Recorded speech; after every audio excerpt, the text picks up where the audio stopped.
श्रीमद् भगवद गीता अध्याय संख्या श्लोक संख्या 8 से 12।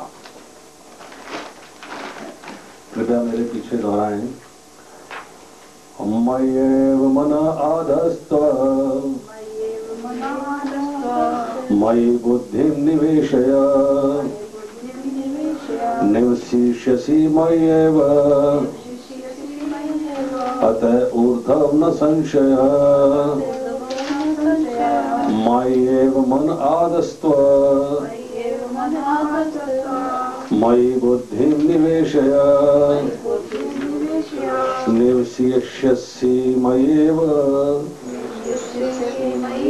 अतः ऊर्ध्वं न संशय। मय्येव मन आधस्त्व मयि बुद्धिं निवेशय निवसिष्यसि मय्येव अतः ऊर्ध्वं न संशय। इसका अनुवाद पढ़ता हूँ। मुझ भगवान में अपने चित्त को स्थिर करो और अपनी सारी बुद्धि मुझ में लगाओ। इस प्रकार तुम निसंदेह मुझ में सदैव वास करोगे। 9वां श्लोक। हे अर्जुन, हे धनंजय, यदि तुम अपने चित्त को अविचल भाव से मुझ पर स्थिर नहीं कर सकते तो तुम भक्ति योग के विधि विधानों का पालन करो। इस प्रकार तुम मुझे प्राप्त करने की चाह उत्पन्न करो। श्लोक संख्या 10। यदि तुम भक्ति योग के विधि विधानों का भी अभ्यास नहीं कर सकते तो मेरे लिए कर्म करने का प्रयत्न करो, क्योंकि मेरे लिए कर्म करने से तुम पूर्ण अवस्था सिद्धि को प्राप्त होगे। श्लोक संख्या 11। किंतु यदि तुम मेरे इस भावनामृत में कर्म करने में असमर्थ हो तो तुम अपने कर्म के समस्त फलों को त्याग कर कर्म करने का तथा आत्मस्थित होने का प्रयत्न करो। श्लोक संख्या 12। यदि तुम ये अभ्यास भी नहीं कर सकते तो ज्ञान के अनुशीलन में लग जाओ, लेकिन ज्ञान से श्रेष्ठ ध्यान है और ध्यान से भी श्रेष्ठ है कर्म फलों का परित्याग, क्योंकि ऐसे त्याग से मनुष्य को शांति, मन शांति प्राप्त हो सकती है।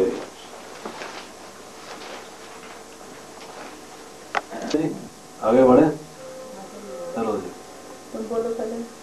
हाँ बोलो।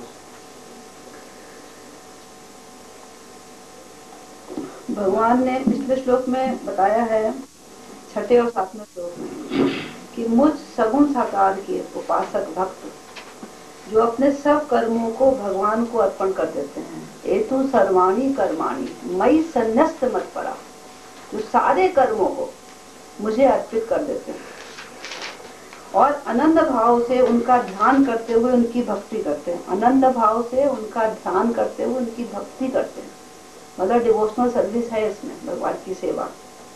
भगवान कहते हैं ऐसे भक्तों को मैं शीघ्र उद्धार कर देता हूँ, उनको रोकता नहीं। तो कैसे आते मेरे पास? गरुड़ की पीठ पर बैठकर भगवान के पास चले जाते, उनको और कुछ नहीं करना होता।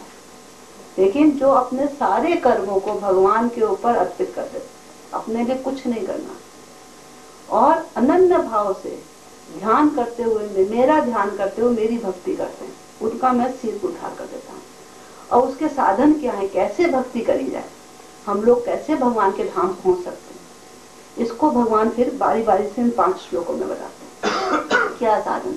तो सर्वोत्तम साधन जो है, सर्वोत्तम सबसे बढ़िया, वो पहले श्लोक में भगवान ने दिया।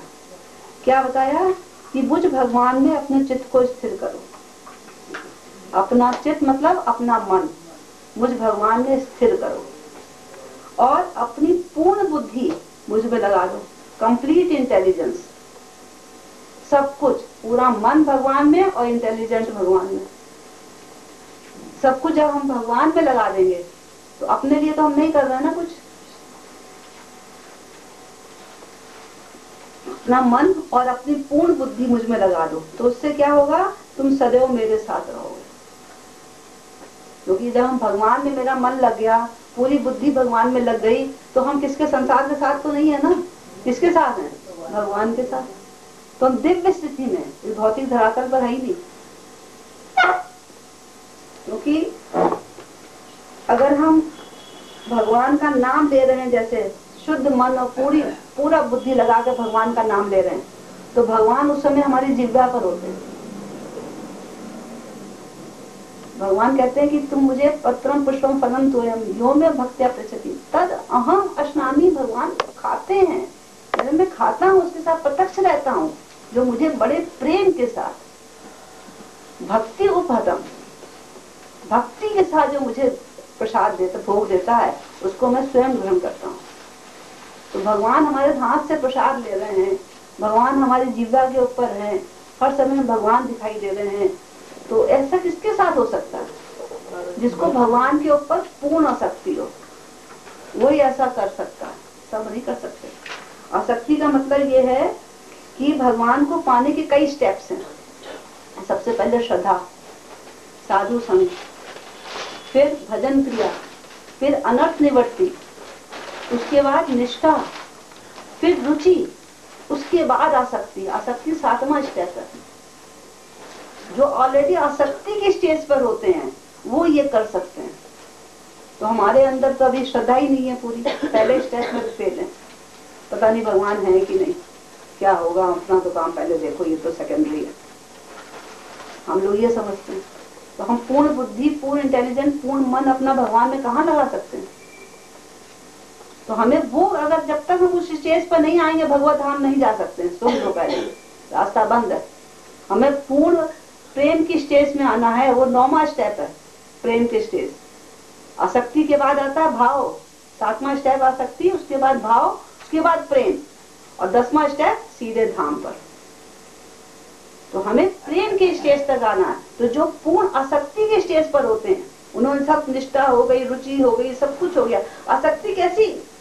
जैसी एक लड़का और एक लड़की में प्रेम होता है, उस समय उसकी पूरी बुद्धि और पूरा मन एक दूसरे में लगा होता है। कैसे मिले, कैसे जाएं, 20-25 साल का माँ बाप का प्यार मोहब्बत त्याग देते हैं वो, और उसके साथ भाग जाते हैं। ऐसा प्रेम जब भगवान से होगा तब हम ये इस तरीके से कर सकेंगे, तब तक उसके पहले नहीं। बड़ा आसान नहीं है। उस स्टेज पर जो पहुंच चुके हैं, जैसे सनातन गोस्वामी, जीव गोस्वामी, वो सब पहले ही उस स्टेज पर थे।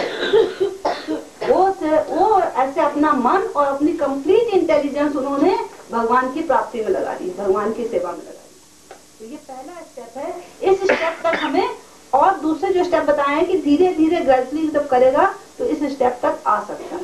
जब तक इस स्टेप तक नहीं आएंगे, धाम का रास्ता बंद होगा।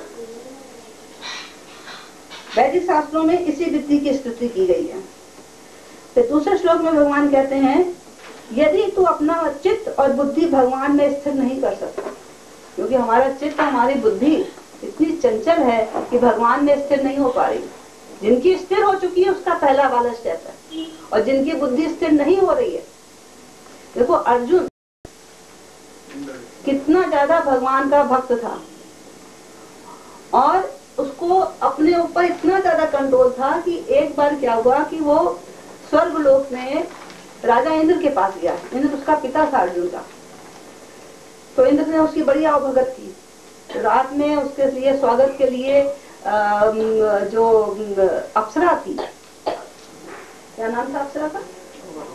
उर्वशी। उर्वशी को उसने कहा डांस करके अर्जुन को मोहित करो, उसको लुभाओ, उसको पसंद करो। तो जब उर्वशी डांस कर रही थी तो अर्जुन उसके स्टेप्स देख रहा था, पैर उसके कैसे चल रहे, बड़ी तल्लीनता से। तो इंद्र ने समझा कि अर्जुन इस पर आसक्त हो गया।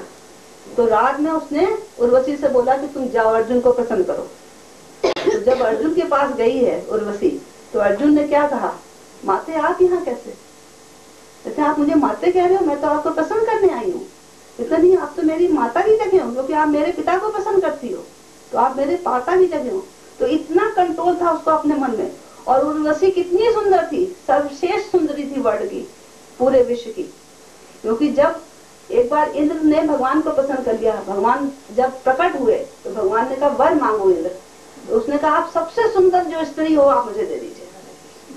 तो भगवान ने इतनी स्त्रियां एक साथ उत्पन्न कर दी अपने योग से। तो अर्जुन ने पहली जो स्त्री को देखा तो इतनी सुंदर थी, उर्वशी थी वो उसने और को देखा ही नहीं और उसी को ले आया। तो इतनी सुंदर उर्वशी को अर्जुन ने रिजेक्ट कर दिया कि तो मेरी माता है। इंद्र को तुम प्रसन्न करती हो, तुम मेरे माता की जगह हो, तुम यहाँ से जाओ। तुम्हारे स्टेप्स देखा था कैसे तुम डांस कर रही हो, वो देखकर मैं प्रसन्न हो रहा था। और वो अर्जुन जो इतना कंट्रोल था अपने मन पर, वो क्या कहता है कृष्ण से, चंचलम ही मना कृष्णा प्रमाति वलवर्धनम तस्या अहम निग्रम मन्ये वायु कि वो मेरा मन बड़ा चंचल है, प्रमाथी है, दुराग्राही है, उसको वश में करना जैसे आंधी को वश में करना है, वो अर्जुन कह रहा है। तो मन को वश में करना बहुत मुश्किल है। तो जो लोग अपने मन को वश में नहीं कर सकते, उसके लिए सेकेंड स्टेप भगवान बता रहे हैं कि अगर तुम अपने मन को वश में नहीं कर सकता तो क्या करो, तो अपनी सारे बुद्धि को भक्ति योग के विधि विधानों का पालन करो और मुझे पाने की चाह उत्पन्न करो। क्योंकि भक्ति योग से क्या होगा, बाबा जी उसी में तो शराब दिया था अर्जुन को, दिया था ना शराब। भक्ति योग से क्या होगा, भक्ति योग से होगा भगवान से हमारी जो इंद्रियां, जो मन है बड़ा अशुद्ध हो गया। अशुद्ध कैसे हो गया हमारा मन, क्योंकि इस संसार से हम भौतिक तृप्ति कर रहे हैं, अपने मन को संसार में लगाए हुए। तो मन हमारा, हमारी इंद्रियां, हमारा मन, हमारी बुद्धि सब अशुद्ध है। जब भक्ति विधि के, भक्ति योग का विधि विधानों का हम पालन करेंगे तो फिर हमारा ये मन, बुद्धि, इंद्रियां सब शुद्ध होती चली जाएंगी। तो जब भगवान ने तीसरे अध्याय में अर्जुन पूछता है कि हमारा मनुष्य ना चाहते हुए भी पाप कर्म क्यों करता है, तो नहीं चाहता कि मैं पाप कर्म करूं, फिर भी हो जाते हैं। तो भगवान क्या कहते हैं, भगवान कहते हैं काम ऐश क्रोध ऐश रजोगुण समुद्भवा महासना महापापमा विद्या एनम ही वैरनम, कि ये जो काम है ये सबसे बड़ा दुश्मन है, उसका शत्रु है। उसी के अध्याय में 37वें श्लोक में प्रभुपाद जी ने भी इसको बताया है। क्या कहा है, जब मनुष्य आता है संसार में तो उसका हृदय शुद्ध होता है, भौतिक संसार से मिला नहीं, अभी आया ही है। उसका हृदय में क्या होता है, कृष्ण प्रेम होता है। लेकिन जब वो भौतिक गुणों से मिलता है, तो रजोगुण सतोगुण में था, तो रजोगुण से जब मिला तो क्या हुआ, जो उसका शुद्ध प्रेम था, कृष्ण प्रेम, वो काम में बदल गया। अब कामनाएं जागृत हो गई, उसको संसार में सुख दिखने लगा। संसार को, अभी कृष्ण को चाहता था, अब रजोगुण से मिलते ही संसार को चाहने लग गया। और कामनाएं पूरी हो गई तो लोभ आ गया। लोभ भी तमोगुण का निशान है, और नहीं हुई तो क्रोध, तो भी तमोगुण का निशान है। तो सतोगुण से रजो में आया, रजो से तमो में चला गया। तो कितना मन हमारा अशुद्ध है, कितना ज्यादा उसमें इंद्रियां हमारे, हमारा मन, हमारी बुद्धि सब अशुद्ध है। अशुद्ध मन से हम भगवान को कैसे पा सकते हैं, नहीं पा सकते। तो उसके लिए हमें विधि विधान करने पड़ेंगे। किसी योग गुरु के निर्देशन में आकर हमें क्या करना है, कैसे कोई विधि विधान है जो कि प्रभुपाद जी ने हमें बताया। सुबह उठो, स्नान करो, भगवान का जाप करो, मंगल आरती करो, भगवान का श्रृंगार करो, भगवान का स्नान करो, भगवान की सारी सेवा करो, भोग लगाओ, सब कुछ करो, आरतियां करो। ये सारे विधि विधान है और हमें बड़े मन लगाकर इसको करना है। ऐसे नहीं कि ऐसे ही कर दिया बड़ा आसान है, आसान नहीं है ये चीज, सेकेंड स्टेप है। और इससे क्या होगा, धीरे धीरे हमारा मन शुद्ध हो जाएगा। चेतो दर्पण मार्जनम, हमारे मन रूपी दर्पण का मार्जन हो जाएगा, साफ हो गया। जब साफ हो गया, विमल हो गया, विमल का मतलब मल से रहित, स्वच्छ हो गया, तो भगवान से लग गया, तो हमारा मन जो है भगवान में लग जाएगा। तो ये सेकंड भगवान ने स्टेप बताया। फर्स्ट बताया कि अपना चित्त, जो पहले से भगवान में आसक्त हैं, जो पूरी तरीके से आसक्त नहीं हुए, जिनको अभी संसारी भी आसक्त हैं और भगवान के पास आना भी चाहते हैं, उनको ये विधि विधान पालन करेंगे तो उनका चित्त रूपी दर्पण साफ हो जाएगा और वो फिर भगवत प्रेम तक पहुंच सकते हैं। प्रेम तक पहुंच गए तो अगला स्टेप धाम।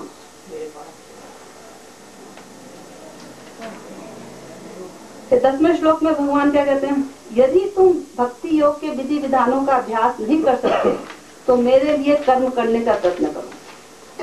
मेरे लिए कर्म करने का प्रयत्न का क्या मतलब है कि अभी तक तो कहा मन और बुद्धि, अब यहाँ पर उसकी इंद्रियां भी आ गई हैं कि अपना जो भी, ऐसे सुबह हम कहते, कई लोग कहते हैं हम नहीं उठ सकते सुबह, हम भगवान को स्नान नहीं करा सकते, हमारा मन नहीं लगता इसमें, तो कह रहे हैं मेरे लिए कर्म कर, दूसरे कर्म मत कर, मेरे लिए कर्म कर। मेरे लिए कर्म कैसे करें, हमें तो पता नहीं।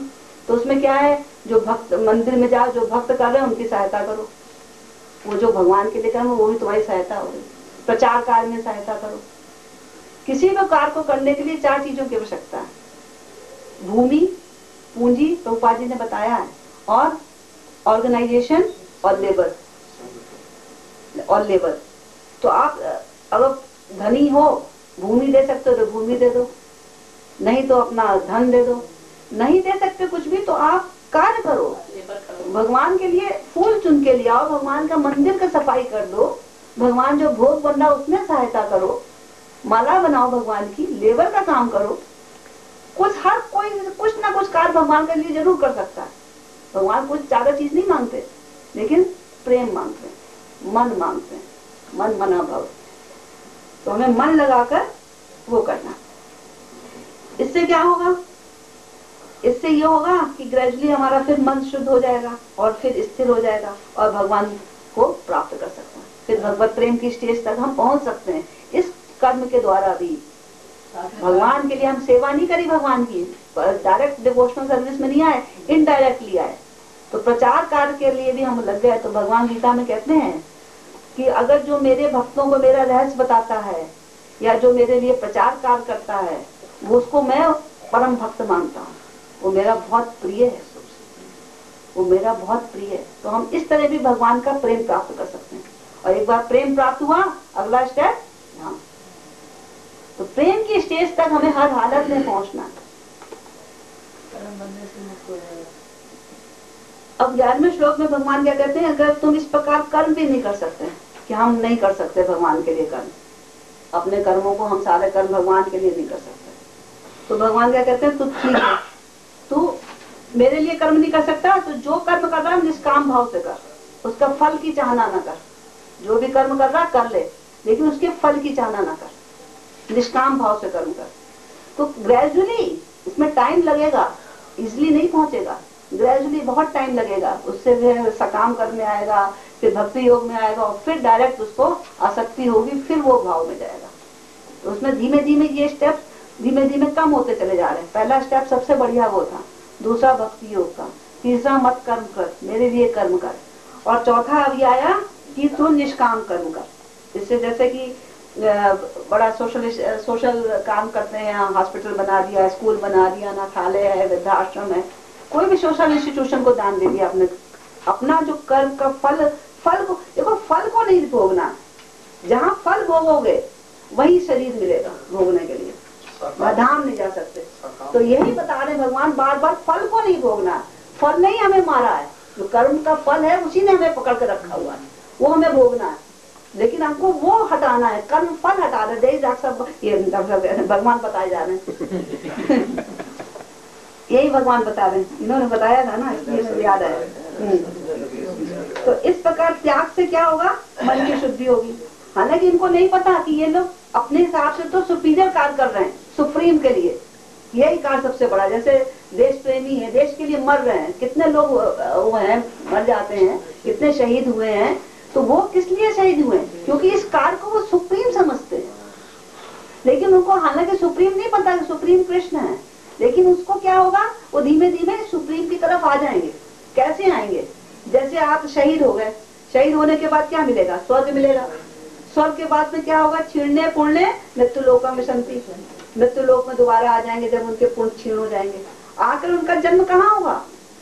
सुचि नाम श्रीमताम गेहे योगो भ्रष्टो विजायते, जो कि सुचि नाम मतलब कि किसी ब्राह्मण के घर में, किसी अच्छे कुल में, या किसी धनी परिवार में, या योगियों के कुल में उसका जन्म होगा, तो वो धीमे धीमे हो सकता है कृष्ण भावना की तरफ आ जाए। तो भगवान ये बता रहे हैं, अगर तू नहीं कर सकता मेरे लिए कर्म, निष्काम भाव से कर्म कर। हालांकि तुझे सुप्रीम का नहीं पता, लेकिन ग्रेजुअली कई सालों के बाद, कई जन्मों के बाद तू मेरी भावना में आ जाएगा। अब 12वें श्लोक में भगवान कहते हैं, अगर तू ये भी नहीं कर सकता कि मैं ये भी नहीं कर सकता निष्काम भाव से मैं अपना भोगना चाहता हूँ, मैं अपने लिए करूंगा, मैं ये कर्म भी नहीं कर सकता, तो तुम क्या करो? तो कह रहे हैं तुम ज्ञान का अनुशीलन करो, ज्ञान प्राप्त करो। अब ज्ञान प्राप्त करना आसान नहीं है, और ज्ञान जब प्राप्त हो जाएगा उसके बाद क्या होगा? ध्यान लगेगा। पहले तो आत्मज्ञान होगा, मैं आत्मा हूँ, मैं शरीर नहीं हूँ, आत्मज्ञान हुआ। और कई लोग आत्मा को ही सबसे बड़ा मान लेते हैं, प्राप्त पहुंचती है। यहाँ पर भगवान ने लिखा ना अपने आप को ही परमेश्वर मान लेता है, वो ये वाले स्टेज के हैं कि अपने आप को भी सब कुछ मान लिया, मैं ही सब कुछ हूँ। तो वो या तो अपना ध्यान करेगा, और ध्यान के बाद जब और नॉलेज गेन करेगा तो फिर भगवान का भी उसको नॉलेज प्राप्त होगी, तो फिर वो ध्यान करेगा, मेडिटेशन। हाँ, अनुशीलन माना उसको ग्रहण करना। तो उसके बाद उसको परमात्मा के ध्यान में आएगा, आत्मज्ञान के बाद परमात्मा का ज्ञान, तो फिर ध्यान लगाएगा। अब ध्यान और ज्ञान लेना बहुत मुश्किल है, नॉट इजी जॉब। वेदों में पूरा साहित्य पढ़ो, संस्कृत कितनी मुश्किल है, समझाने वाला कौन है, समझेंगे कैसे, और इतने ज्यादा पढ़ाई है उसके अंदर, टाइम कहाँ है, इतनी छोटी सी उम्र है 50-60 साल, उसमें कितने साल बीत गए, 10-20 साल के अंदर पूरा ज्ञान हम कैसे ले सकते हैं, नहीं ले सकते। तो और फिर उसके बाद मेडिटेशन कितना मुश्किल, और अष्टांग योग, यम नियम प्राणायाम धारणा ध्यान समाधि, पता नहीं क्या क्या, जंगल में चले जाओ सब कुछ, और उसमें भी कर्म फल छोड़ने पड़ने हैं। अगर ज्ञान का अनुशीलन करोगे तो ऐसे थोड़े मिल जाएगा, कर्म फल तो छोड़ना ही पड़ेगा ना। कैसे करोगे, 2 घंटे में ज्ञान प्राप्त कर लो, 24 घंटे लगाने पड़ेंगे, थोड़ा बहुत तब ज्ञान प्राप्त होगा। तो कर्म का फल तो छोड़ना ही उसमें भी। और जब परमात्मा का ध्यान कर रहा है, जंगल में चले गए, फिर कर्म का फल छोड़ दिया।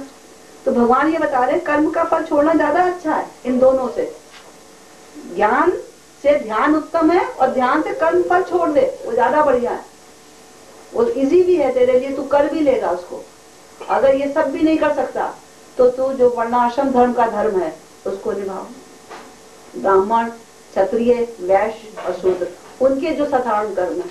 ब्राह्मण का क्या कर्म है, क्षमा दमा तपा शौचम शांति राजमय ज्ञान विज्ञान आस्तिक्यम ब्रह्म कर्म स्वभावम। और क्षत्रियों का शौर्यम तेजो दति दाक्षम युद्धे चापनायनम दानम ईश्वरा भावचा छात्रम कर्म स्वभावम। और वैश्यों का कृषि गोरक्ष वाणिज्यम, कृषि गोरक्ष वाणिज्यम, वाणिज्य में बिजनेस, वैश्य कर्म स्वभावजम। और परिचर्यात्मक कर्म शूद्र सभी स्वभावजम, जो शूद्रों का कार्य है दूसरों की परिचर्या सेवा करना। तो ये चारों का जो कर्म है उस कर्म के अनुसार धीमे धीमे आगे बढ़, तो तू जो है मतलब इस सतोगुण में आ जाएगा, इससे रजोगुण या तमोगुण में नहीं जाओगे, सतोगुण में आ जाओगे। सतोगुण से स्वर्ग की प्राप्ति भी हो सकती है, या उच्च लोकों में भी जा सकते हो, या फिर उच्च जन्म भी हो सकता है। ब्राह्मण का जन्म हो गया, शूद्र का जन्म वैश्य में हो सकता है, वैश्य का क्षत्रिय में हो सकता है, क्षत्रिय का ब्राह्मण में हो सकता है। तो अपने अपने कर्मों के हिसाब से अगर तुम अपना पूरा वर्ण आश्रम धर्म निभाओगे तब तो वो भी करो। तो प्रत्येक दशा में क्या है, हमें कोई कर्म के फल का त्याग करना ही करना। कर्म के फल का हम त्याग करेंगे तो हमको कर्म के बंधन से नहीं बंधेंगे, स्वतंत्र रहेंगे। और उसके बाद विधि के विधान से अगर भगवान की भक्ति में लग जाते हैं, भगवान के लिए कर्म करो या भगवान की भक्ति अभ्यास योग कर करो, तो भगवत प्रेम तक हम जा सकते हैं। तो इन शॉर्ट में प्रभुपाद जी ने बताया कि 2 प्रोसेस, एक डायरेक्ट एक ग्रेजुअल। डायरेक्ट में क्या है, डिवोशनल सर्विस में आ जाओ, जो प्रभुपाद जी ने हमें बताई है। इस्कॉन में जो भी कर रहे हैं भक्त, वो सब सुबह सुबह उठ रहे हैं 3 बजे, मंगल आरती कर रहे हैं, जाप कर रहे हैं, सारे कार्य कर रहे हैं, भगवान की सेवा हो रही है, सारी भोग लग रहा है, प्रवचन हो रहा है, गीता सुनी जा रही है, भागवत सुनी जा रही है, भक्त आपस में चर्चा कर रहे हैं, प्रचार के लिए जा रहे हैं। ये सारा डिवोशनल सर्विस प्रभुपाद जी ने हमें वैसे ही बता दी। हम लोग ऑलरेडी इतनी उच्च स्टेज पे प्रभुपाद ने हमें पहुंचाया हुआ है, तो वो करिए। ये तो डायरेक्ट, तो सीधे आपको कृष्ण प्रेम मिल जाएगा। और इनडायरेक्ट करना चाहते हो तो करो, फिर ज्ञान अर्जित करो, फिर ध्यान करो, फिर परमात्मा में ध्यान लगाओ, उसके बाद फिर भगवत प्रेम थोड़ा बहुत आपको मिलेगा। और भगवत प्रेम में वो भी डायरेक्ट नहीं मिलेगा आपको, कृष्ण का परमात्मा का ही मिलेगा। ऐश्वर्य में आपको सेवा करनी है, अब सीधे कृष्ण धाम में नहीं जा सकते। आप बैकुंठ में जाओगे लेकिन इस संसार से मुक्ति हो जाएगी, जाओगे बैकुंठ में, नॉट टू द कृष्ण लोक। कृष्ण लोक में जाने के लिए डिवोशनल सर्विस करनी ही करनी पड़ेगी, जो कि हम लोग इस्कॉन में ये सारी विधि को पालन करते हैं। डिवोशनल सर्विस तक, स्टेज तक हमें आना ही पड़ेगा। कह रहे हैं कि आपको सीधे जो है सेकंड विधि डायरेक्ट प्रोसेस को ग्रहण करना चाहिए और श्री कृष्ण की ही शरण ग्रहण करनी चाहिए, जिससे कि हम भगवत धाम ही सीधे जाए। जो लोग ये कहते हैं जी भक्ति करने की 8वें श्लोक में भगवान ने कहा, मुझ भगवान में अपने चित्त को स्थिर करो और अपनी सारी बुद्धि मुझ में लगाओ, इस प्रकार तुम निसंदेह मुझ में सदैव वास करोगे। पिछले श्लोक से चर्चा आ रही है मैया वेशित चेतसाम, अर्थात मुझ पर स्थिर मन वालों को। तो यहां चर्चा हुई कि अपने मन को स्थिर करके भगवान में लगा देना। यहां बताया जा रहा है इस श्लोक का जो निचोड़ है वो ये है कि भगवान कृष्ण जो है ये आपको बता रहे हैं कि अनन्य भक्ति सबसे उच्चतम कार्य है, उससे ऊंचा कोई कार्य नहीं, नंबर एक। और साथ ही बता रहे हैं कि आपको जो मार्ग अपनाना है इस स्टेज तक आने के लिए वो भी क्रमिक है, ग्रेजुअल है, एकदम करना बड़ा कठिन है, नहीं हो सकता। सगुण उपासना अर्थात सगुण साकार रूप की उपासना कैसे करनी है, उनकी भक्ति कैसे करनी है, ये भाव जो है इस श्लोक में बताया जा रहा है, इसकी वो आज्ञा दे रहे। शब्द इस्तेमाल हुआ इसके अंदर निवेशय। भौतिक संसार में हम कहते हैं धन का यहां निवेश कर दो, धन का यहां निवेश कर दो, धन का यहां निवेश कर दो, मतलब प्रॉफिट कमाने के लिए धन को यहां पर लगा दो। यहां पर जो है किस प्रॉफिट की बात हो रही है? यहां प्रॉफिट बात हो रही है कृष्ण प्रेम की। फल क्या है? फल है कृष्ण प्रेम, अर्थात कृष्ण प्रेम जो फल है उसको प्राप्त करने के लिए आपको निवेश करना है। अब कैसे निवेश करना है? नंबर एक कि अपने चित्त को स्थिर करके भगवान में लगा देना। नंबर दो, अपनी बुद्धि को भगवान में लगा देना। इस श्लोक में 3 बार जो है मई शब्द का इस्तेमाल हुआ है। मयेव, मई, फिर दूसरी लाइन में मयेव। मयेव यहां जो सगुण साकार रूप की चर्चा चलते चली आ रही है उसको भगवान फिर यहां कंफर्म करते हैं कि मैं श्याम सुंदर पीतांबर धारी, जिसने की वनमाला धारण करी हुई है, गले में मालाएं धारण करी हुई है, वैजयंती माला धारण करी हुई है, जो तेरे समक्ष खड़ा है, मेरे में चित्त को लगाना है, ना कि अव्यक्त स्वरूप में, ना कि निराकार स्वरूप। अपने चित्त को, अपने मन को और अपनी बुद्धि को मेरे में लगाना है। मैं जो श्याम सुंदर हूं, मैं जो पीतांबर धारी हूं, मैं जो वैजयंती माला धारी हूं अर्थात वनमाला धारी हूं, उसके अंदर अपने मन को लगाना है।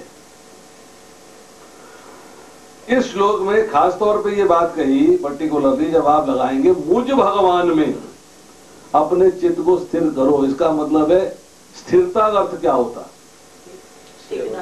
अडिग, अटल, मतलब और कहीं नहीं, अर्थात भौतिक संसार में नहीं। चित्त को स्थिर फिक्स कहां करना है? मेरे में। तो भौतिक संसार से आप कट हो गए।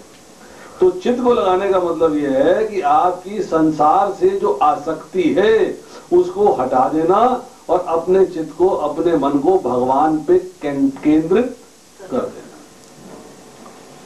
नंबर 2, संसार के प्रति जो हमारी ममता है, जो आसक्ति है, जो सुख भोग की कामना है, yes I want to enjoy, sense gratification की कामना है, जो संसार के प्रति हमारी आशाएं हैं, उन आशाओं को त्याग देना। अब क्या आशा रह गई? कि मुझे केवल भगवान में मन को लगाना है। जो बात भगवान ने 18वें अध्याय के 65वें श्लोक में जाके कही, मन मना, अर्थात मन को मेरे में लगा दो। वही बात यहां कह रहे हैं कि मन को मेरे में लगा दो, स्थिर कर दो, मन को मेरे से कहीं बाएं दाएं हिलने मत दो। हाँ हाँ, भगवान में भी मन लगता है, संसार में भी लगता है, नहीं, भगवान में ही लगता है, वो स्थिति आनी। भी वाली बात नहीं, ही वाली बात। फिर कहते हैं बुद्धि को भगवान में लगाना क्या है? बुद्धि भगवान में कैसे लगेगी? इसका अर्थ क्या है? बुद्धि को भगवान में कैसे लगाया जाए? बुद्धि के बारे में सोच रहे हैं। बुद्धि का मतलब यह है कि जो आप बात मन से सोचते हो उस पे निश्चय को दृढ़ कर लेना, यह बुद्धि का कार्य है। मतलब बुद्धि अब आपको जो है भटका नहीं रही है, आपको अलग अलग थ्योरियां नहीं दे रही है, अलग अलग बातें नहीं समझा रही है। उसने एक बात कर दी कि आपने दृढ़ता से निश्चय कर लिया। क्या निश्चय कर लिया? कि भगवान सर्वोपरि है, भगवान परम श्रेष्ठ हैं और जीवन का लक्ष्य भगवान को प्राप्त करना ही है और कुछ प्राप्त करना नहीं है। बुद्धि ने ये बात को फिक्स कर दिया। इसका मतलब ये, अब आपका मन और बुद्धि दोनों भगवान में लग गए, तो इसको कहते हैं भगवान के प्रति अब आपके अंदर समर्पण का भाव आ गया। नो यार, टोटली सरेंडर्ड। अब आप जो है भगवान में समर्पित हो गए। अब आपका मन जो है कहीं भटक नहीं रहा। छठे अध्याय के 15वें श्लोक में कहते हैं, इस प्रकार शरीर, मन तथा कर्म में निरंतर संयम का अभ्यास करते हुए संयमित मन वाले योगी को इस भौतिक अस्तित्व की समाप्ति पर भगवत धाम की प्राप्ति होती है। संयमित मन, मन कहां संयमित हो गया? केवल भगवान में और कहीं भी नहीं। और 5वें अध्याय के 17वें श्लोक में कहा है, जब मनुष्य की बुद्धि, मन, श्रद्धा तथा शरण सब कुछ भगवान में स्थिर हो जाते हैं, तब वह पूर्ण ज्ञान द्वारा समस्त कर्मों से शुद्ध होता है और मुक्ति के पथ पे अग्रसर होता है। मन, बुद्धि, श्रद्धा, शरण सब कुछ भगवान में स्थिर है। मतलब अब उसको जो है समर्पण है, पूर्ण समर्पण है भगवान के प्रति। अब उसको और कोई चीज समझ में नहीं आ रही। जो अभी भक्ति के प्लेटफॉर्म पे नहीं है, अभी ज्ञान ही प्राप्त करता जा रहा है, वो क्या करता है? अपने मन को भगवान के अव्यक्त रूप पे लगा देता। परंतु यहां जो है भगवान ने मई शब्द जो है 3 बार इस्तेमाल किया है कि अव्यक्त रूप में नहीं, मुझ में, मैं तो तेरे सामने खड़ा हूं। तो 12वें अध्याय के 8वें श्लोक में जो है बात स्पष्ट रूप से समझाई जा रही है कि भक्त जो है वो भौतिक संसार में नहीं रहता, केवल कृष्ण के संसार में रहता, अर्थात कृष्ण के प्रति समर्पित रहता है। उसका भौतिक संसार से कुछ लेना देना नहीं होता। भौतिक संसार से अपने आप को काट के वो अपने आप को भगवान के अंदर जो है केंद्रित कर लेता। अब आती है चर्चा 9वें श्लोक के अंदर। 9वें श्लोक में कहते हैं, हे अर्जुन, हे धनंजय, यदि तुम चित्त को अविचल भाव से मुझ पर स्थिर नहीं कर सकते तो तुम भक्ति योग के विधि विधानों का पालन करो। इस प्रकार तुम मुझे प्राप्त करने की चाह उत्पन्न करो। यदि तुम चित्त को अविचल भाव से, मतलब विचलित हुए बिना, मतलब अगर तुम्हारा मन जो है वो मेरे पे स्थिर नहीं हो पा रहा, तुम्हारी बुद्धि जो है दृढ़ निश्चय नहीं कर पा रही है, अर्थात जो मैंने तरीका 8वें श्लोक के अंदर बताया है उस श्लोक के अनुसार तुम नहीं चल पाते हो, तब तुम्हें क्या करना चाहिए? तो एक स्टेप नीचे आ गए, एक स्टेप नीचे आ गए। नीचे स्टेप क्या है? कि तुम भक्ति योग के विधि विधानों का पालन करो। और भक्ति योग के विधि विधान जो है आपको एक बोनाफाइड स्पिरिचुअल मास्टर अर्थात प्रामाणिक गुरु के निर्देशन में भक्ति के विधि विधान का पालन करना पड़ेगा, जिसको नवदा भक्ति के नाम से पुकारा गया है। श्रवणम, कीर्तनम, विष्णु स्मरणम, पाद सेवनम, अर्चनम, वंदनम, दास्यम, साख्य, आत्मनिवेदनम। आप जो है नवदा भक्ति के मार्ग पर चलेंगे तो जब वो आपकी जो है उससे इंद्रियां शुद्ध हो जाएंगी, आपका मन शुद्ध हो जाएगा, आपकी बुद्धि स्थिर हो जाएगी। नवदा भक्ति के मार्ग पे चलने के बाद, अर्थात भगवान ने जो मार्ग बताए हैं उन पे चलने के बाद जब आप प्योरीफाई हो जाओगे, आपकी चेतना शुद्ध हो जाएगी, तब आपको भगवान का प्रेम प्राप्त होगा।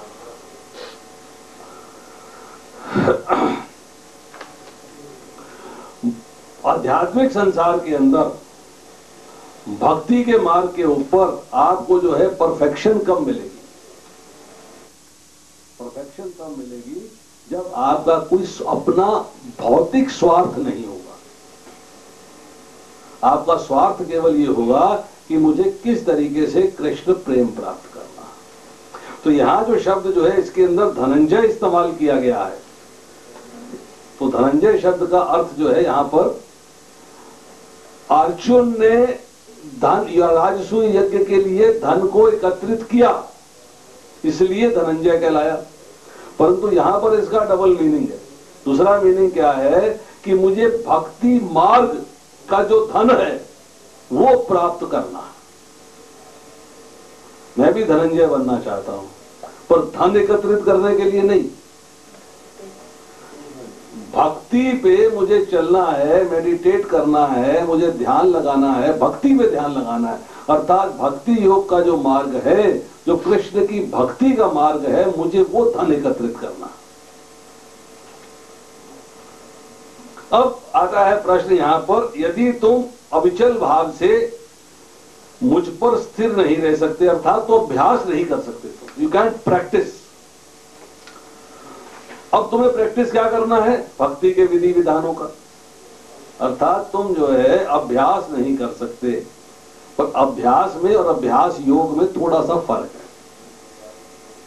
अभ्यास का मतलब होता है सिंपल प्रैक्टिस, जो कि लिटरल मीनिंग है इसका, अर्थात किसी भी लक्ष्य के ऊपर बार बार मन को लगाना, मन को केंद्रित करना। आप पढ़ने का अभ्यास कर रहे हो, आप सीढ़ी चढ़ने का अभ्यास कर रहे हो, आप फर्श साफ करने का अभ्यास कर रहे हो, आप खाना बनाने का अभ्यास कर रहे हो, अर्थात आपका मन जो है उस कार्य में बार बार लग रहा है। अब योग का अर्थ क्या होता है? योग का मतलब होता है जोड़ना। तो अभ्यास योग का मतलब क्या है कि उस कार्य का अभ्यास करना है जिसके द्वारा आप अपने आप को भगवान से जोड़ सकें, वो अभ्यास योग हो गया।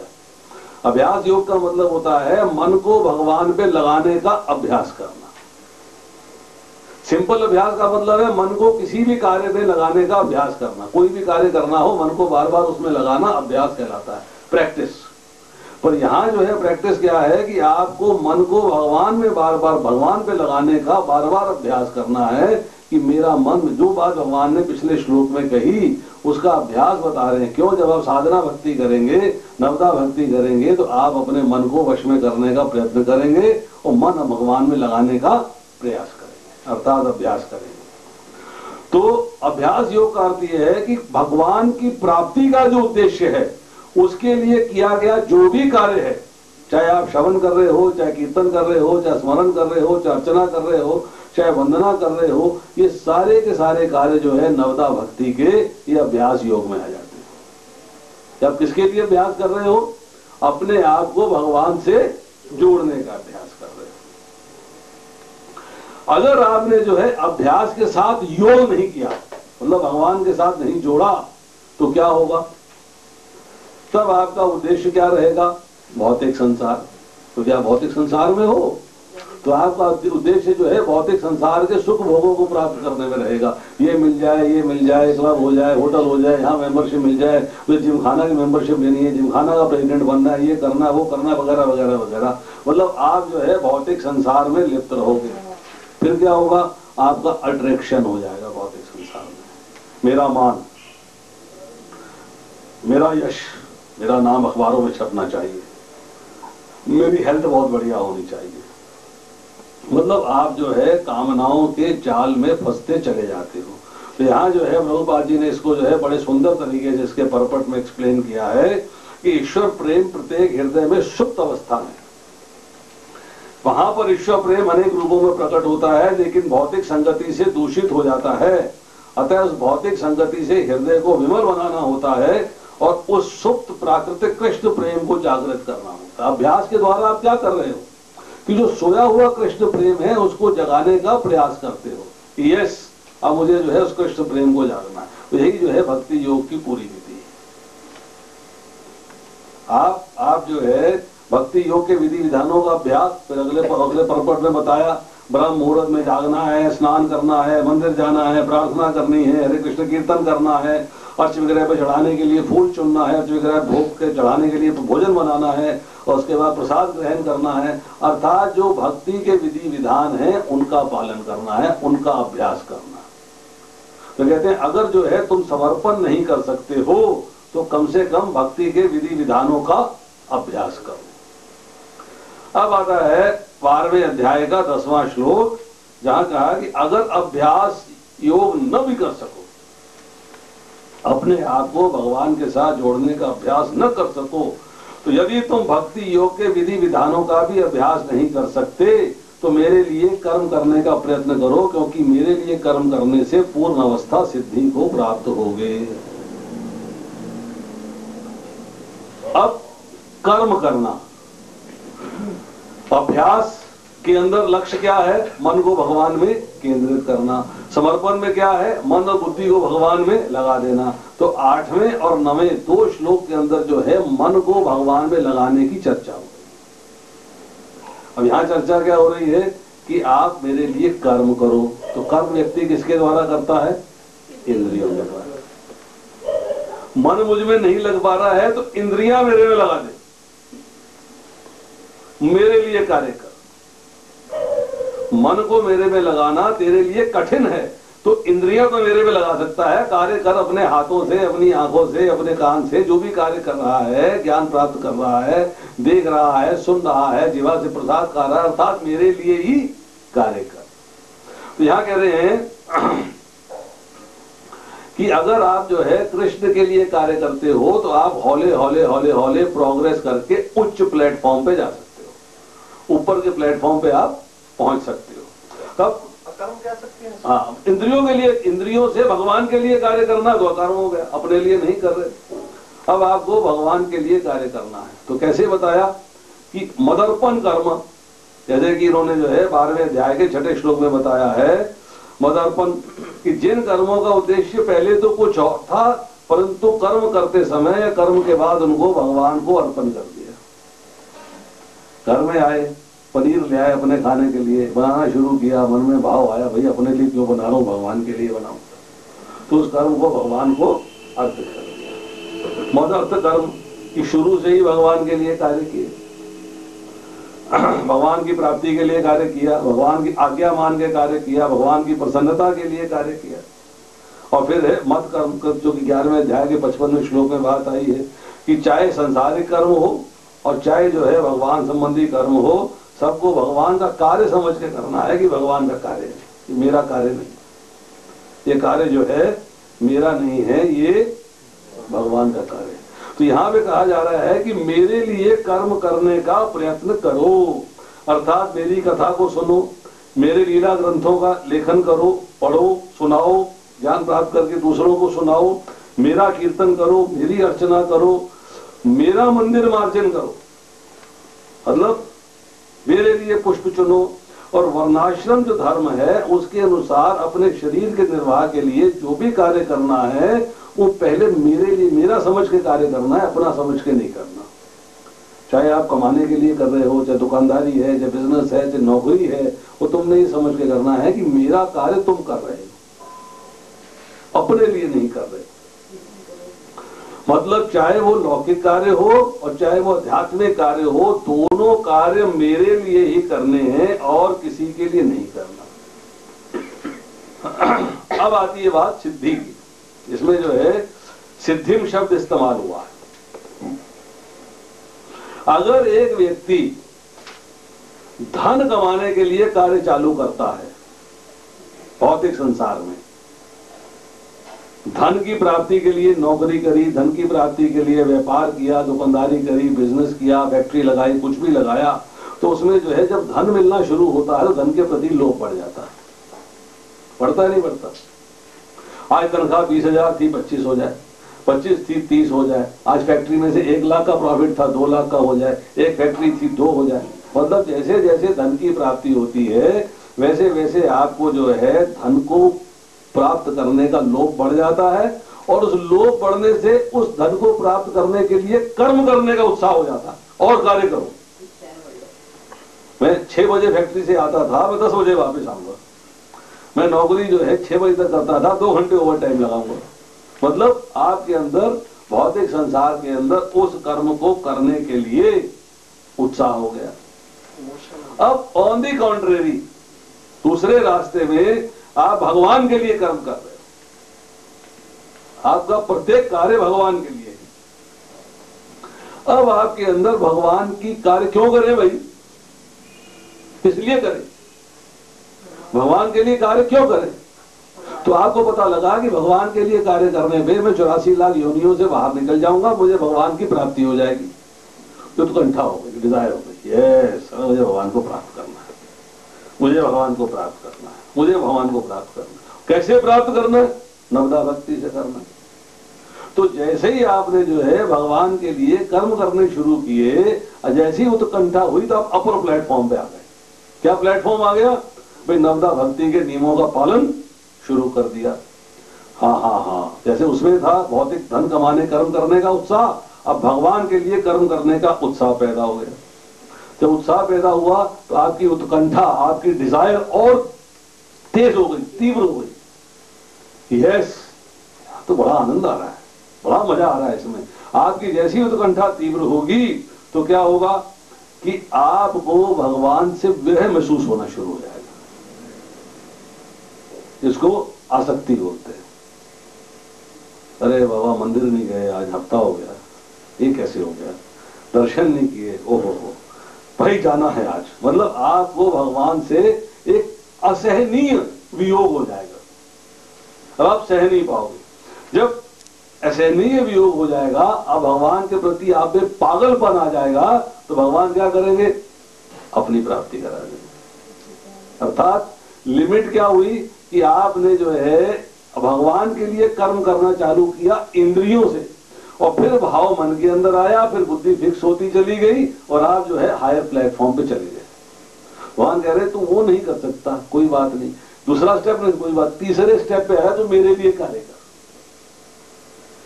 अल्टीमेटली पहुंचेगा वही।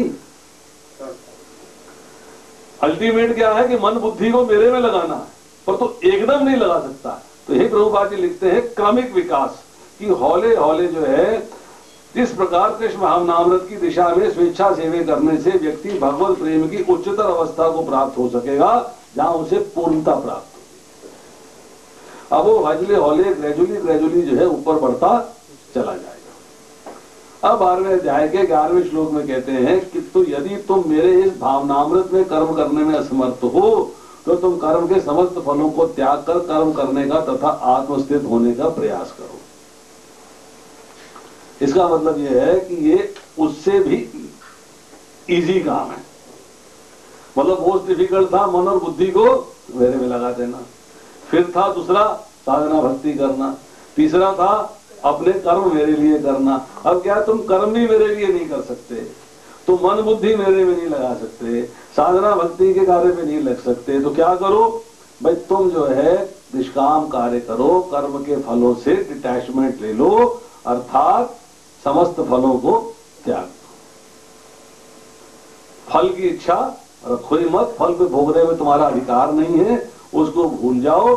और बताया गया कि तुमने जो है, जो मैंने 8वें श्लोक से लेके 10वें श्लोक तक कार्य बताए थे वो नहीं किए, वो कार्य मेरी प्रसन्नता के लिए थे, वो मेरी प्रसन्नता के लिए थे, परंतु तुम्हें उस कार्य में कुछ अवरोधक लगते हैं। नहीं, ये मेरे लिए मुश्किल है, ये मैं नहीं कर पा रहा हूं, ये मेरे लिए डिफिकल्ट है, ये मेरे लिए डिफिकल्ट है। तो जो मार्ग मैं तुम्हें अब बता रहा हूं वो तुम्हारी रक्षा करेगा, कम से कम तुम्हें इस भौतिक संसार में बार बार दुख भोगने से बचाएगा। तरीका क्या है कि अपने कर्म के फल मुझे अर्पित कर दो,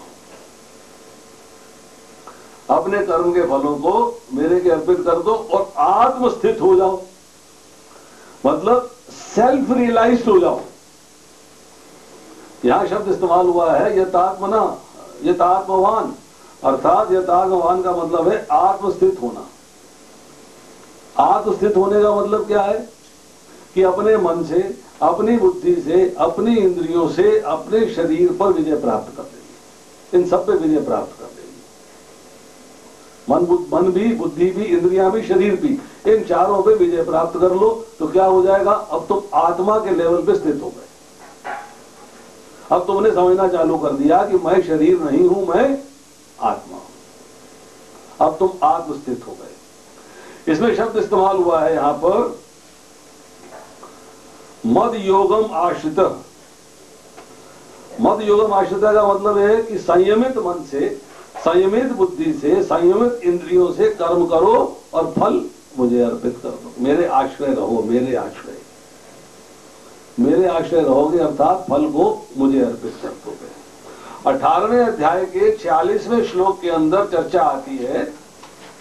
18वें का 46वां देखिए आप। 18वें का, हाँ, 18वें अध्याय का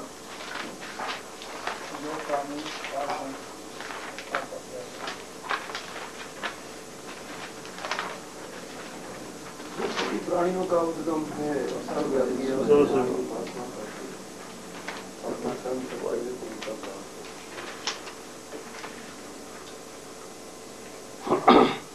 सभी प्राणियों का उद्गम है, सर्वव्यापी है। उस भगवान की उपासना करके मनुष्य अपने कर्म करते हुए पूर्णता प्राप्त कर सकता है। तो इसमें जो है एक श्लोक है। अच्छा, अब आइए आप भगवत गीता के अंदर मद भक्तिम लभते परम, मेरी भक्ति करते हुए आपको परम लाभ की प्राप्ति होती है। तो लाभ क्या है कि आपको मेरा प्रेम प्राप्त हो जाता है। अर्थात जो भी कार्य करोगे आप, पहले अध्याय से लेके 6ठे अध्याय तक भगवान ने बताया कि जो भी कर्म फल हैं वो मेरे को समर्पित करते। तीसरे अध्याय में बता रहे हैं कर्मयोग में, और 5वें बता रहे हैं निष्काम कर्मयोग में। अर्थात अपने कर्मों के फलों को मुझे अर्पित कर दे।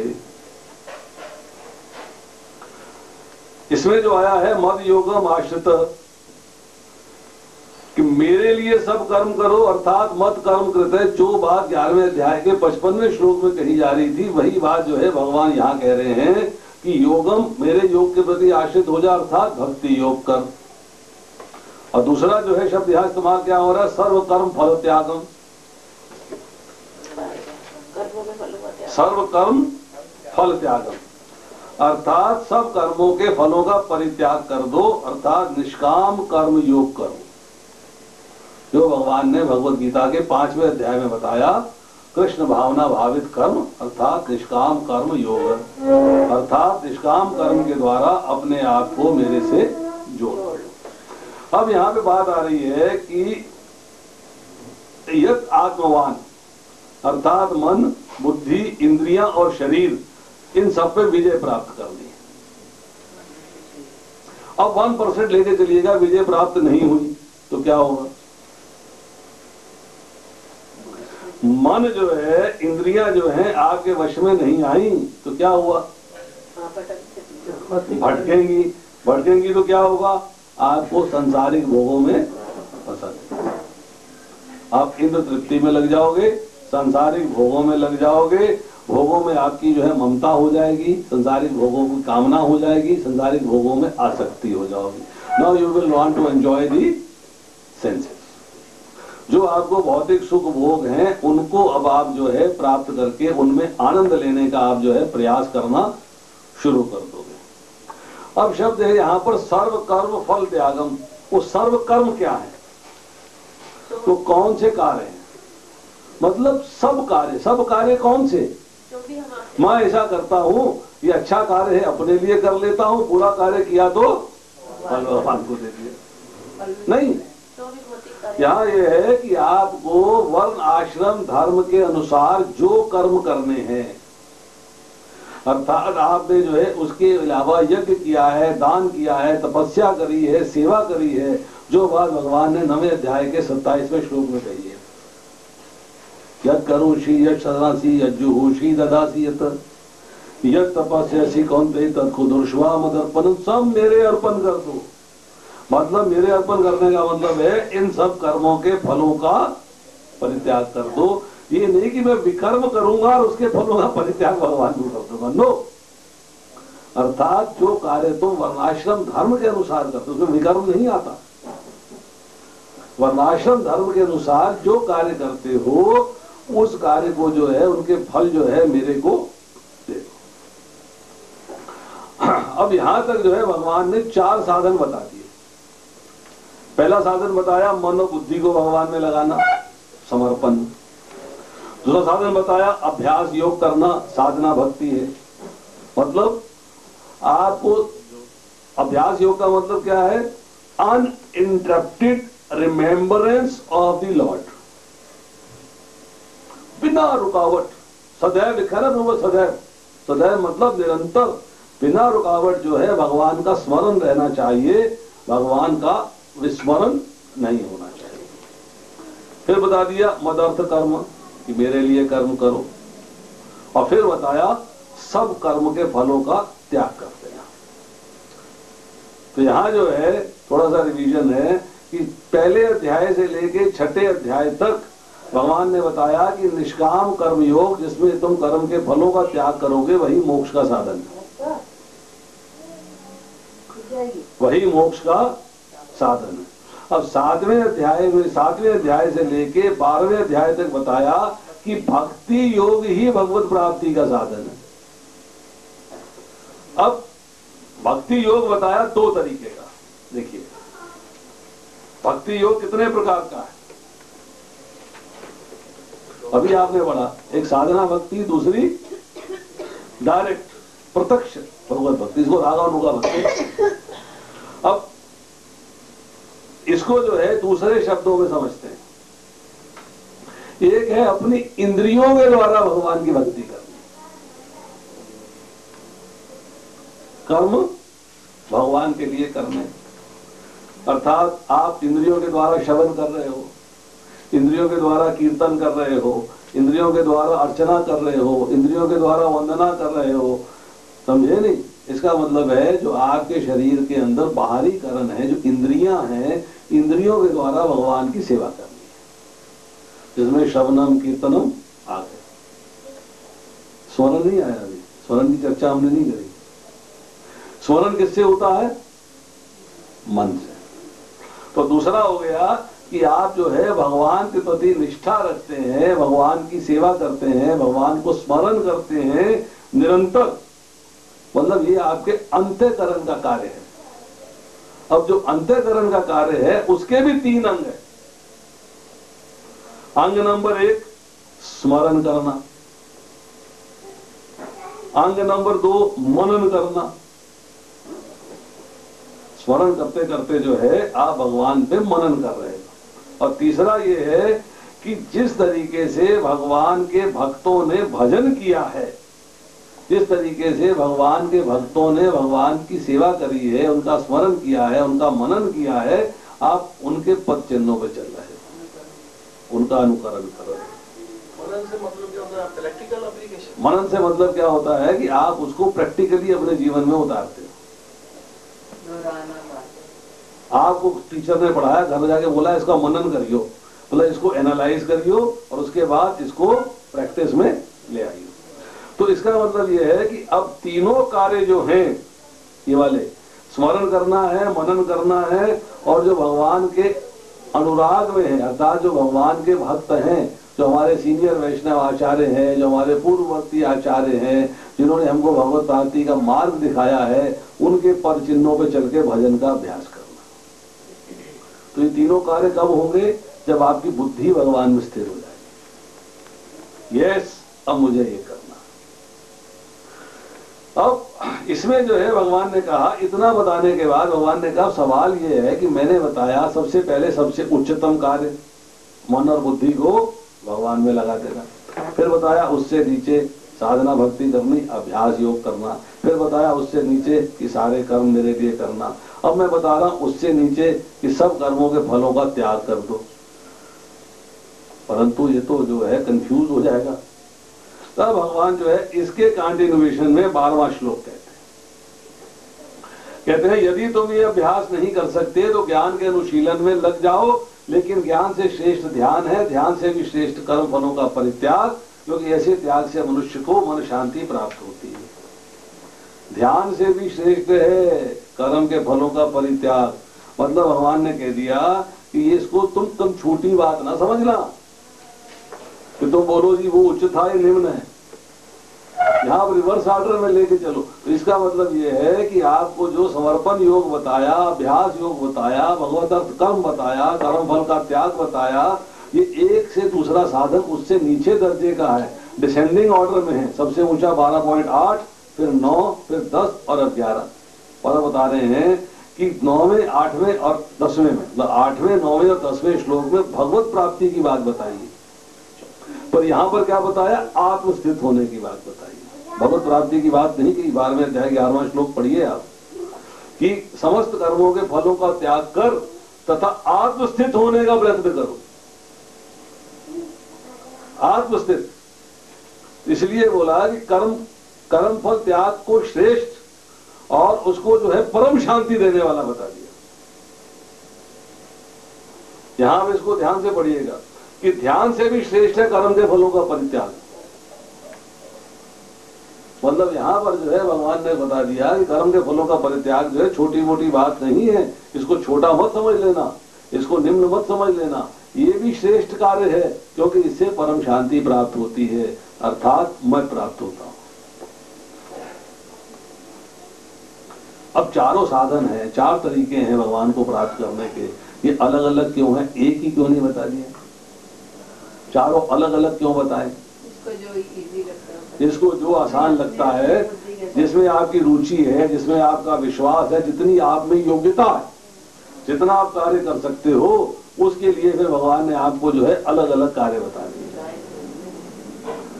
अब आती है चर्चा इसके अंदर, श्रेयो ही ज्ञान अभ्यासात, पहला जो वर्ड पतंजलि के योग दर्शन में पहले अध्याय का 13वां सूत्र है, तत्र स्थितो यत्नोऽभ्यासः, अर्थात किसी एक विषय में स्थिति अर्थात स्थिरता प्राप्त करने के लिए बार बार जो प्रयत्न किया जाता है उसको अभ्यास कहते हैं। You want to be perfect in one thing, उसी पे आप मन को बार बार लगा रहे हैं। अभ्यास जड़ मत हो। ठीक है जी। अब यहाँ अभ्यास का मतलब क्या है? इस श्लोक में अभ्यास का जो पिछली चर्चा हुई है, अभ्यास का मतलब क्या है? क्रिया, कार्य। अब साधना भक्ति के कार्य में लग गए, आप अभ्यास कर रहे हो, और अभी आपने जो है उस शुरू में जब अभ्यास किया है, आप जब क्रिया कर रहे हो, अभ्यास कर रहे हो, तो आप संसार से संबंध विच्छेद का अभ्यास कर रहे हो कि मेरा संसार से संबंध विच्छेद हो जाना चाहिए। तभी तो भगवान में मन लगेगा, तभी तो साधना भक्ति कर पाओगे। मन संसार में लगा हुआ है, अर्चना चल रही है, मन संसार में लगा हुआ है, कथा सुनी जा रही है, मन संसार में लग रहा है, कीर्तन हो रहा है, तो भाई कैसे होगा? तो दोनों अभ्यास करना है, अर्थात अभ्यास योग। परंतु जब आप जो है अभ्यास करते हो तब आप ध्यान नहीं लगाते। ध्यान लगाते हो? ध्यान नहीं है उस वक्त। जब आप अर्चना कर रहे हो तब ज्ञान भी नहीं है। शास्त्र के ज्ञान की चर्चा नहीं हो रही, ना ध्यान की चर्चा हो रही है, ना ज्ञान की चर्चा हो रही है। उस वक्त आपने ये भी नहीं सोचा कि मैं जो कर्म कर रहा हूं उसके फल का त्याग कर दूं। मन में ये बात भी नहीं आ रही, इच्छा नहीं है कोई भी, बस कर्म कर रहे हो, कर्म करना है, यही आपका जो है अभ्यास। यही आप जो है अभ्यास कर रहे हो कि अपनी इंद्रियों के द्वारा, अपने मन के द्वारा उस वक्त आप भगवान की सेवा में लगे हुए। एक कंटिन्यूअस प्रैक्टिस चल रही है आपकी। अभी आप ध्यान के लेवल पे नहीं आए, अभी आप शास्त्र ज्ञान के लेवल पे नहीं आए। फिर यह चर्चा करी इसके बाद ज्ञान का अनुशीलन। अनुशीलन का मतलब होता है शास्त्र ज्ञान प्राप्त करना, विवेक का ज्ञान हो जाना, सत असत में भेद कर पाना। मतलब ज्ञान की प्रैक्टिस, ज्ञान प्राप्त करके उसको प्रैक्टिस में लाना, अनुशीलन। अब जब ज्ञान लेंगे तो उस वक्त क्या होगा? अभ्यास नहीं हो रहा। ज्ञान लेंगे तो ध्यान भी नहीं हो रहा। यू आर गेनिंग नॉलेज, आप ज्ञान प्राप्त करते जा रहे हैं। अभी आप बैठे ज्ञान प्राप्त कर रहे हो, इस वक्त अभ्यास नहीं हो रहा आपका, तो साधना भक्ति नहीं कर रहे, श्रवण कर रहे हो, उससे ज्यादा कोई कार्य नहीं कर रहे, और आप ध्यान भी नहीं लगा रहे, और इस वक्त आप ये भी नहीं सोच रहे कि मुझे कर्म फल का परित्याग कर देना। सुनने के सिवाय कोई कार्य आप कर ही नहीं रहे। तो इसलिए बोला कि अभ्यास से ज्ञान श्रेष्ठ है। क्यों श्रेष्ठ है? कि जैसे ही आपको ज्ञान होता है तो आपको हो मेरा तो उद्देश्य जो है वो भगवान के प्रेम की प्राप्ति है। मेरा उद्देश्य जो है 84 लाख योनियों से बाहर निकल जाना है। मेरा उद्देश्य जो है भगवत धाम जाना है। तो क्या होगा?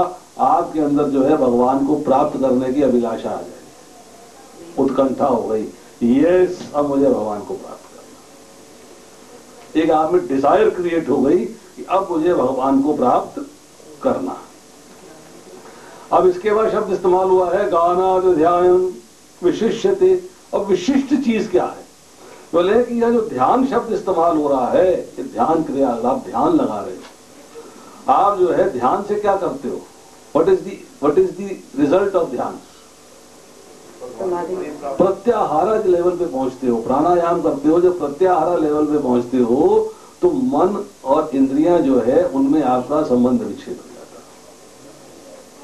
है। आप इंद्रियों को इंद्र विषयों से हटा लेते हो, मतलब आपका मन जो है नियंत्रित हो जाता है। शास्त्र ज्ञान करने से मन नियंत्रित नहीं होता, ज्ञान प्राप्त हो रहा है पर मन अभी भटक रहा है।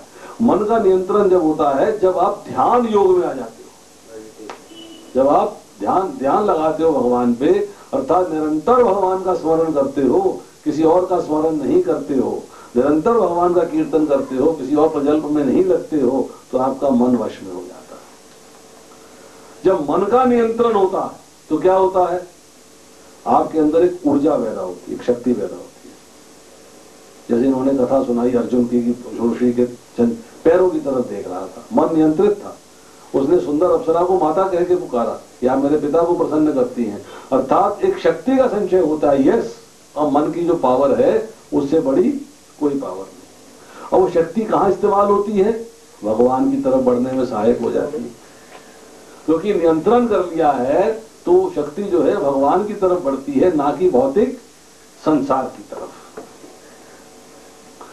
अब उससे क्या होता है कि भगवान की प्राप्ति का जो मार्ग है वो आसान हो जाता है।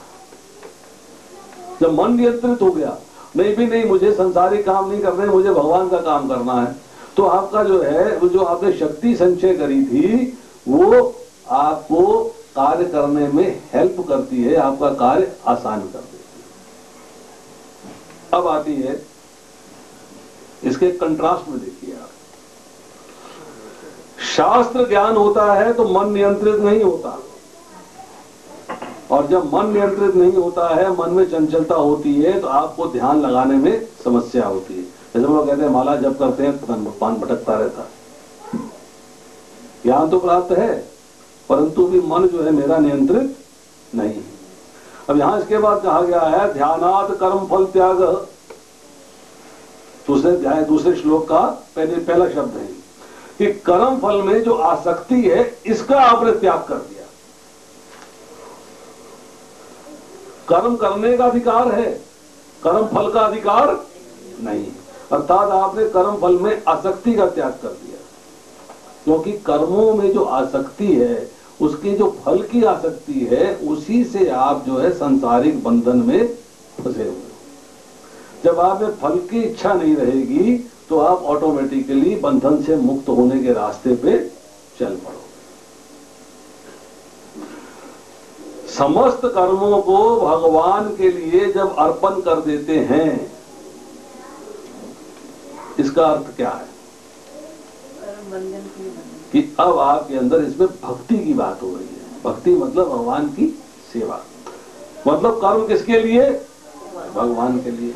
कि सारे कार्य भगवान के लिए करना, सारे कर्म भगवान के आदेश के अनुसार करना, सारे कर्म भगवान की प्रसन्नता के लिए करना, इसका मतलब है ये भक्ति हो गई। मतलब इसमें भक्ति का जो सेवा का भाव है वो इसमें जागृत हो रहा है। अब आपने कर्म तो किया परंतु उसके फल का त्याग कर दिया, तो इसमें क्या हुई कि फल के त्याग की बात हो गई। मतलब आप जो है एक भगवान के लिए कार्य करना और एक जो है कार्य को करना और उसके फल को भगवान को दे देना, तो दोनों बातों में फर्क हो गया। कार्य तो किया परंतु जैसे हम भौतिक संसार में कहें मैंने कार्य किया, उससे जो धन आया इनको अर्पित कर दिया। दूसरा आया कि इनके कहे अनुसार कार्य किया, जो इन्होंने बताया वो कार्य किया, अपनी मर्जी से कोई कार्य किया ही नहीं, जिसमें इनकी खुशी थी वो कार्य किया। मतलब अपने लिए कार्य न करके उसके फल को भगवान के लिए अर्पित करने से अच्छा ये है कि भगवान के लिए कार्य करें। इसका अर्थ क्या है? ये मन, ये बुद्धि, ये शरीर, ये इंद्रियां किसने दी हैं? तो किसकी सेवा में लगनी चाहिए? सेवा का मतलब क्या है? उनके आदेश से कार्य करना। और मन में फीलिंग ये आनी चाहिए कि मैं कुछ नहीं करता हूं, जो भी कार्य है भगवान ही मुझसे करवाते हैं, मैं कुछ भी करने में असमर्थ हूं, ना तो कर्मों से और ना ही उसके फल से मेरा संबंध है। कर्म से मेरा संबंध नहीं है, जैसे भगवान का आदेश है वैसे मैंने कर्म कर दिया। जब उनका आदेश है, उनके अनुसार कार्य करना हो, तो फल से मेरा वो संबंध है ही नहीं। तो ना मेरा कर्म मतलब अपनी चॉइस, फ्री विल की बात हो रही है। कर्म का मतलब ये है अपनी चॉइस से कार्य करना। और यहाँ क्या है, सर्व कर्म कृत का मतलब क्या है, भगवान के आदेश के अनुसार कार्य करना, भगवान के लिए ही कार्य करना, उनकी प्रसन्नता के लिए कार्य करना, मेरी चॉइस नहीं, नो चॉइस ऑफ माइंड। परित्याग से मतलब जैसे मैं नौकरी करता हूँ, मैंने